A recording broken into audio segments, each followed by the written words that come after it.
caso estremecedor por sus componentes casi como decíamos dignos de la novela romántica o de terror. Oye, ¿por qué le gritas? ¿Qué?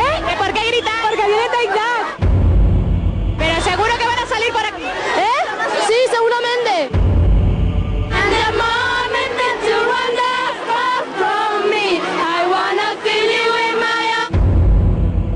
Esto es historia, esto es real.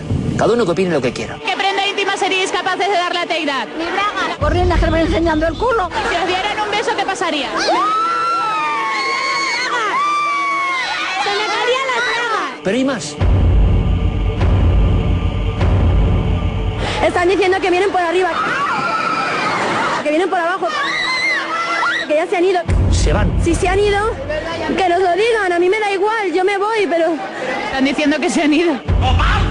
Yo confío en los Take That y creo que van a venir y van a venir a vernos. Yo confío en eso. Pobres criaturas. Si no, es que son unos traidores. No tenemos derecho a quererlos. Es que yo no los veo y he perdido un día de colegio inútil. Estamos ya hasta los huevos. El impacto ha sido brutal. Llevo 2 noches con los nervios destrozados. Se ríen de nosotros, no podía dormir, no podía estudiar, no podía hacer nada. Debe ser que las fans de España son menos que las de cualquier otro país. Pues no, pues no me da la gana. Ya no hasta China y no vienen a España. Es el grupo que ha ganado a los Beatles, a los Rolling Stones. Marara está deprimido. Marara es una mierda. Les dejo con imágenes que nosotros ya nunca vamos a poder olvidar.